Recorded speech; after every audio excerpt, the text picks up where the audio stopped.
Tell me a little bit, Tony, about while we're waiting for people to join us, tell me, why do you like sharing the fire?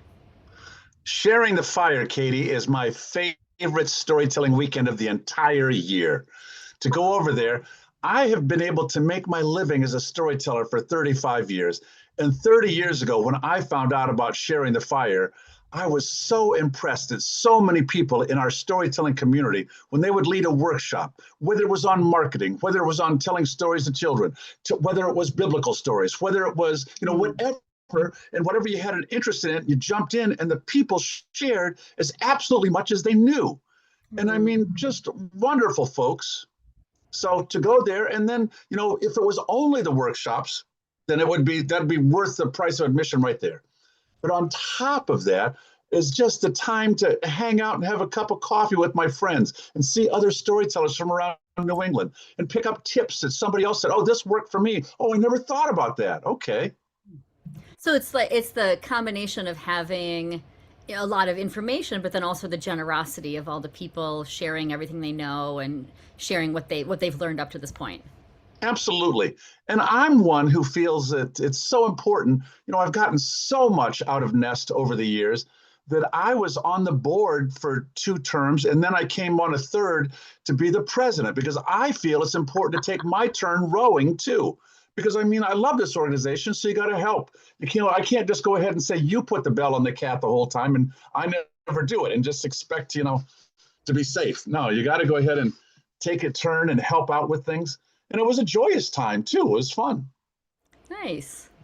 Excellent. Well, I'm just checking on Facebook here, and it looks like we've got some people who are new subscribers, and some of them are people who have entered into our Fringe lottery. So that's exciting. So they're here specifically waiting, and we are live, but I'm not seeing the count of the number of people who are live yet. So we may just talk for a little bit until we can Oh, that's see how fine. many people, can join us. We'll start at probably 7:05, which is Eastern time, 6:05 my time, um, because I'm in Yeah. Central time. But I'd yeah, gone through so it sharing the fire before, and I was accepted for a fringe years ago, and it was great fun to go ahead and pull out a story and work on it for the 45 minutes or the 50 minutes, whatever that was. You look at it and say, hey, and it's the kind of thing that just gives you a chance to stretch the wings and try it out. yeah, and that's the idea behind the Fringe. It's unjuried, so it's not like our Olio that we have this. So if those of you who aren't familiar with Sharing the Fire or our programming, we have what's called an Olio, which is basically a performance that includes a bunch of different storytellers. And in this performance, they are all vetted. Every single person has to submit their story in advance. We have a whole committee of people that listen to all of the submissions and then choose the stories based on not just these were really good stories, but also these stories put together will make a really quality, solid program. It's a very unique skill set. It's a little bit of a balancing act of both the quality of the stories and the way that they mesh well together and represent the theme of the conference. And so that is one system that we use, but we are also offering the Fringe, which is simply if you have an idea, you put your name in the hat and we have numbers and we're going to put those numbers in a hat and draw them out and see who gets in. And the only requirement for getting in is putting your name in that hat before the deadline, which was 11:59 last night. And so if you got your name in, you're good to go. And I guess I shouldn't say that. We have a second requirement, which is that you not be performing in the Olio, because we want to give as many people as possible a chance to perform as Sharing the Fire. So That makes nobody, sense. yeah, I double checked and made sure, and nobody that put their name in the hat for the Fringe is in the Olio. So we've got that one covered. Well, it looks like we've got 4 people watching, so that's good. We're slowly climbing. Oh, now we've got 7. I have to keep refreshing my page, I guess, to find out the details. But welcome everybody to our Fringe lottery drawing. We're going to hang out for just a few more minutes to make sure people can find us, and we'll get started at 7:05, so in about 3 minutes. So Tony, tell me about what are some of the fun things that you've seen at the Fringe in the past I'd at gone Sharing the through Fire? and I saw Andy Davis do one with his about sweater and the whole thing with his sweater put through there. There was another woman about her motorcycle trip, Michelle. That and those are two recent ones that come to mind, but it's the joy about having them. And Michelle was brand new to storytelling, at least for sharing the fire, and I thought she just hit it out of the park. It was great. So I think too that the other thing too, from being an audience member at the Fringe, we're all rooting for the person telling the story. So it's a very safe and very warm and very supportive environment. So when you're pulling out a new story, we're all trying to say, I hope this is okay, and look at it. And I think that's when you have a great supportive group to listen, it's a delight that way. And then, you can go ahead if you want feedback from it, people, I always say too, this is just for me. I never offer any feedback when somebody's done something because they just poured out their whole heart and soul. I'm going to say thank you so much for that. I love that story about your grandmother. I thought it was great. Later on, if they ask me, then I'm happy to share something. But I'm really a firm believer that once you just step off of that stage, that you're on cloud nine, you did it. And I just want to keep them up on cloud nine for a while and say, good job. Yeah, nice. I like that. And I will second that a group of storytellers is the best group to debut a show in front of. I did a Fringe festival, and so I should say that the fringes that we have at storytelling conferences are actually modeled after the Fringe that is this worldwide movement of festivals that support independent artists doing new creative work that may not fit into the regular mainstream theater scene. And so fringes have existed for many, many years, and the storytelling community has been adding them to our conferences to help encourage our members to get into this area where more people might be open to storytelling. And I will say the first time I did my first one-woman storytelling Fringe show in the Minnesota Fringe, I first did my show at a storytelling conference Fringe. And it was the most wonderful, welcoming, supportive audience I've ever had in my life. Like, I just felt like I got to the front of the stage and people just loved the story right out of me. And it was magic. It was the perfect way to start what was a really, really hard show to do and to put together. And I just so appreciated all those storytellers, because in order to be a good storyteller, you have to be a good story listener as well. Absolutely. So welcome everybody who is watching us live on YouTube. We are getting started a couple minutes late just to make sure that everybody had a chance to get in. And so I think we are ready to go. So let's just talk a little bit about how this is going to go. We're going to start with the 27-minute Fringe. We have two different kinds of slots. So we have a 27-minute slot and a 55-minute slot. People had to apply for one or the other. And the first drawing that I'm going to make is going to be only people who have never performed at the Nest Sharing the Fire Fringe. So these are people who are brand new to our Fringe. And then the second person that I draw second person or group that I draw is going to be somebody who has not performed in our Fringe in the last year. Now, for this first 27-minute Fringe, that just happens to be the same group of people because we didn't have anybody apply that performed last year. So I've got numbers 1 through 7 that I'm going to put in my authentic Panama hat here. And, I threw them on the floor here. I make sure I've got them all. Yep, they're all there. Okay. So I'm going to dig around in here. I will read off a number, and Tony, I want you to let us know who it is and what the title of their show is. First one, number 6. Number 6, Naomi Faw. Number 6, Naomi Faw. And the show is Bee and Louise, Spinster Sisters Adventures. Nice. It makes me want to hear it. Congratulations, Naomi. All right, here's the next one. Number 7. Number 7, Nora Dooley. Hey. When the Iceman cometh. Ooh, and that is ice with capital letters, and that is ice with capital letters, indeed. So that is very intriguing to me because I am the executive director of Northeast Storytelling, but I telecommute from Minnesota, so ice has been a pretty big presence here. Okay, so number 8 is now going into the hat because number 8 performed last year. So now we will draw 2 more for this, and then we will draw our wait list. So these are 2 more who are automatically in. Let's see here. The first Okay. one is number 3. Number 3, Elisa Permain. And she's Ooh, doing Good Trouble. How bad could it be? I'm feeling a social justice theme running through here. Okay, the last one who is for sure in Okay. is Brrr. number 8. Bowen Lee, the notorious Mrs. Lee. All right. So now we are going to pull for the wait list. Now, because the schedule is not fully set for Sharing the Fire this year, the co-chairs are trying out some new things and they're waiting for a few things to come into place. We may have more people coming off the wait list than we would in a normal year. So if you are on the wait list, do not lose hope. Do not freak out. There is still a very good chance that you will be in the Sharing the Fire Fringe, especially if you're towards the beginning of the wait list. Oh, number 1. Number 1, Andy Russell, Red Dirt Road. Nice. So that'll be waitlist number 1. Okay. All right. Let's see. Ooh, who's this one? Number 2. Number 2, Shoshana Simpson, Stories of Love, Control, and Choosing Yourself.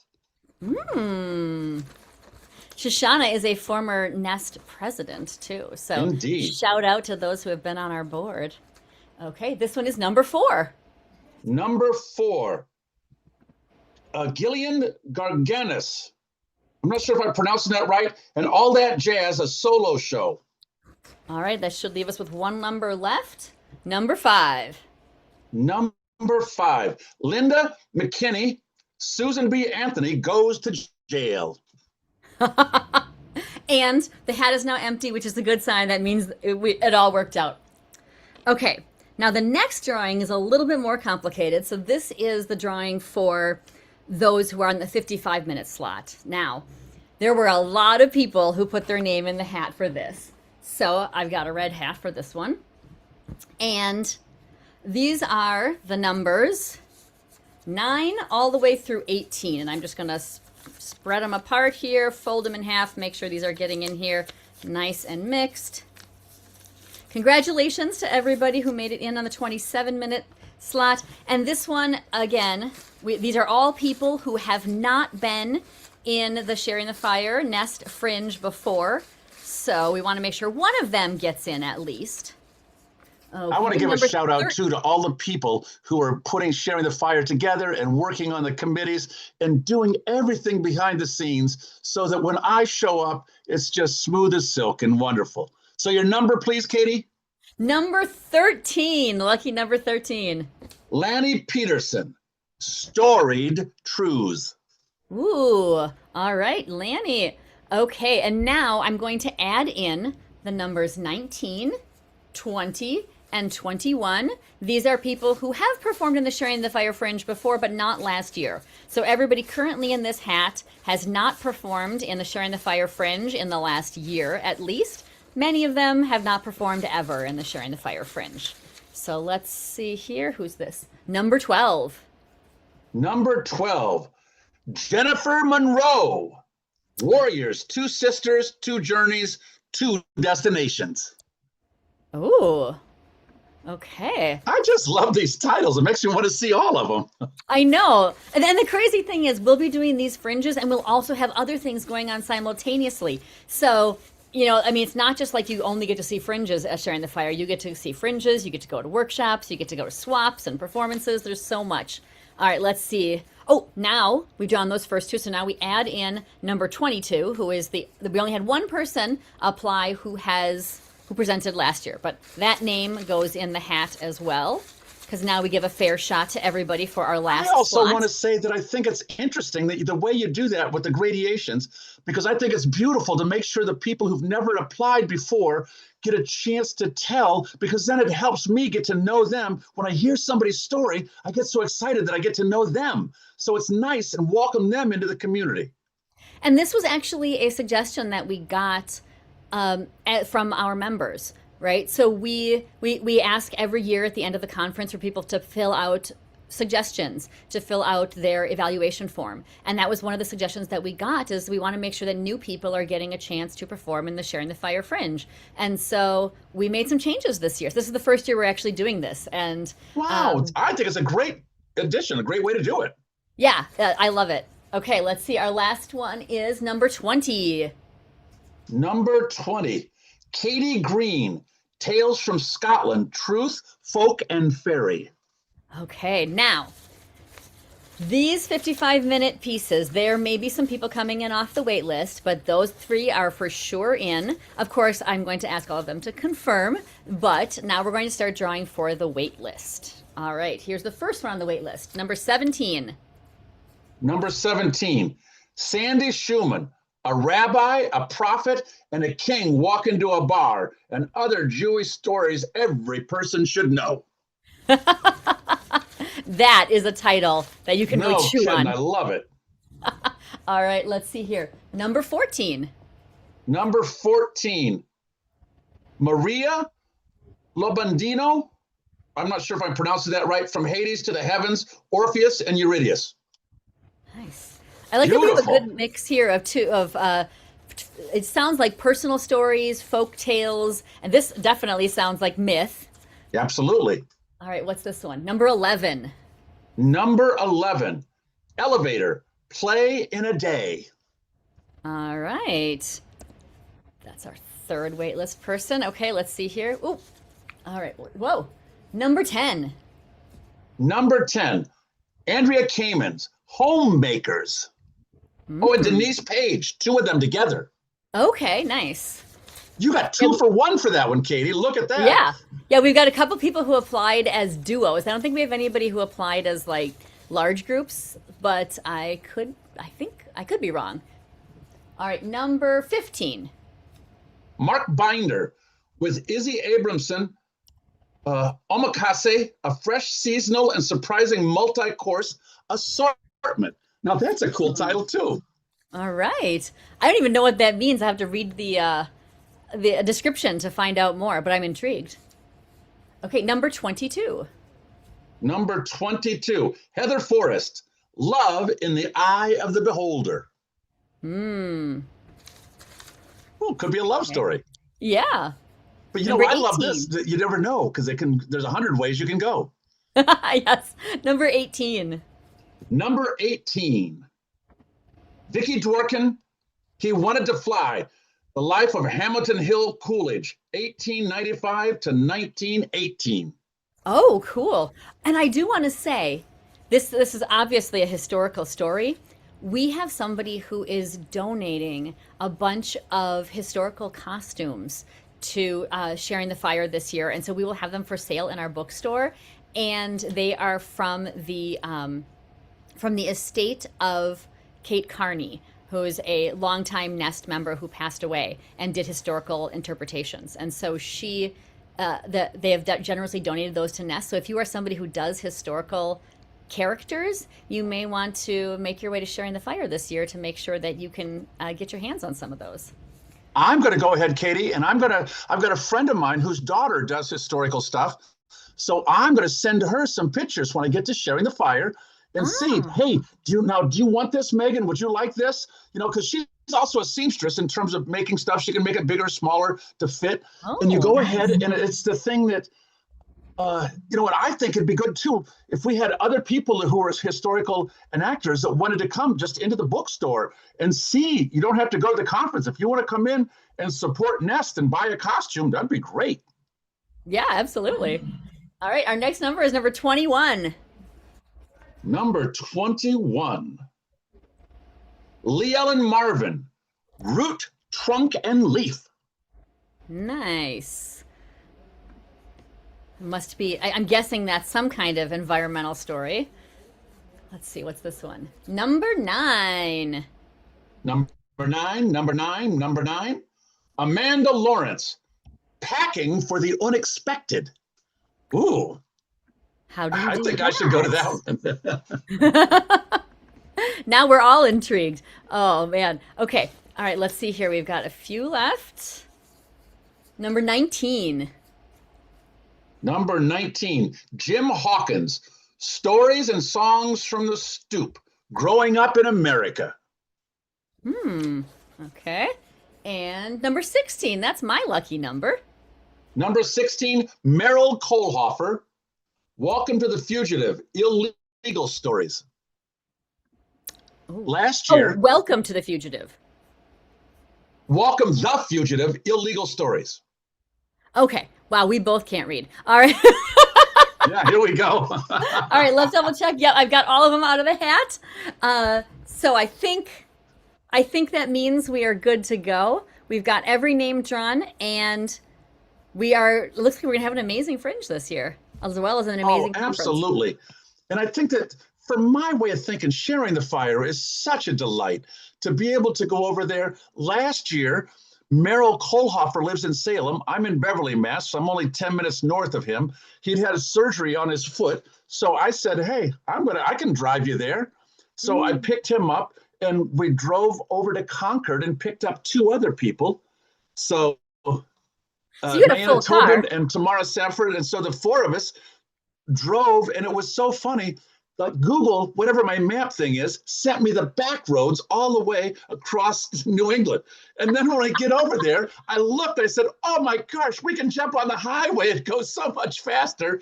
But I got to say, the four of us in the car had a great time just talking. I will say, when we were leaving, we were also headed to the Boston area, and Google also sent us on the back roads. And my 17-year-old son, who was training to get his license, was wanted to drive, get some night driving in, Yep. and so but it sent us along all those back roads, and then there was this bridge that was very poorly marked as only a one lane bridge, which we couldn't see in the darkness. And there was a car coming. It scared him enough that he pulled over and said, I'm done driving. And we said, that's a Wow. good idea. We all decided it was time to just pull over and get a hotel room, and we'd make our way to the to Boston the next morning. Right. In one piece. Absolutely. Yes, exactly. All right. Well, thank you so much, Tony, for joining me here for our Nest uh, Fringe lottery drawing. We hope to see you all at Sharing the Fire at the last weekend of March in Glens Falls, New York. It'll be a great time. I'll So, see you there. Looking forward to it already. all right. Thank you Thanks, so much, Tony. Katie. And Thank you, thanks for everybody, everybody for watching. watching. All right. Bye. Have a great